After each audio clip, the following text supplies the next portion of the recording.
Hi guys, this is Wansatu. Welcome again dito sa aking YouTube channel. Kung bago pa lang po kayo dito sa aking channel ay huwag mong kalimutan mag-subscribe at syempre po hit the notification bell. So ngayong araw ang ituturo ko po sa inyo ay kung paano po maglagay ng password or app lock sa mga apps na nakalagay sa inyong mga cellphone. Okay, sa cellphone ninyo na Vivo ay hanapin po ninyo yung settings tapos i-click po ito. Dito naman po scroll up lang at hanapin yung privacy. Tapos, i-click natin ito guys. Tapos, next naman dito is yung privacy and app encryption. I-click natin. Dito, kailangan natin mag-set ng password. So, depende po yan ha kung ano yung gusto mo. Okay, dito sa password options, i-click natin yan. Kasi pwede alphanumeric, 6-digit, pattern, at saka yung 4-digit. Kung bago ka palang maglagay ng password, makikita lahat yan, pati yung 4 digits. Sa akin kasi, nakalagay na or nakaset na ito sa 6-digit dati pa. Okay, pipiliin ko yung 6-digit. Ayan. So, i-enter natin dito yung ating password. So, mag-set tayo ng password tapos kailangan natin i-verify.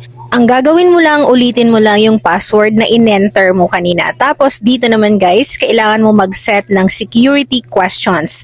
Dalawa yan ha. So, pwede ka namang pumili. Ayan, i-click mo dyan. Tapos, pili ka. Sa akin, pipiliin ko yung madali kong maalala. Ito, yung what was your childhood nickname. Ayan. So, ilalagay ko lang siya guys. Ayan. Tapos, dito naman sa baba, ganun din. Pwede ka ding pumili ng gusto mong security questions. Ayan. So, pipiliin ko lang ulit yung madali ko talagang maalala, okay? Ayan po, what is your ideal job? So, ilalagay ko yan dito. So, i-enter mo lang yan ha, i-type mo pala guys.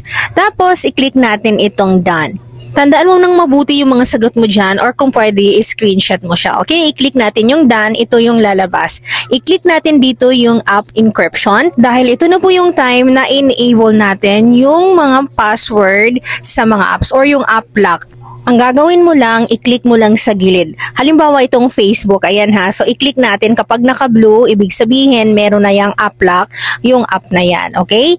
Next, itong GCash. Ikaw na po yung bahala kung anong apps yung gusto mong lagyan ng app lock or ng password. Additional security din kasi ito sa ating cellphone. Okay, punta muna ako dito sa GCash app. Kapag i-click ko siya, kailangan ko mag-enter ng password dahil meron na po itong app lock. Yun po yung mangyayari kapag nag-enable ka ng app lock sa GCash. Additional security ito, magkaiba po ang screen lock at app lock.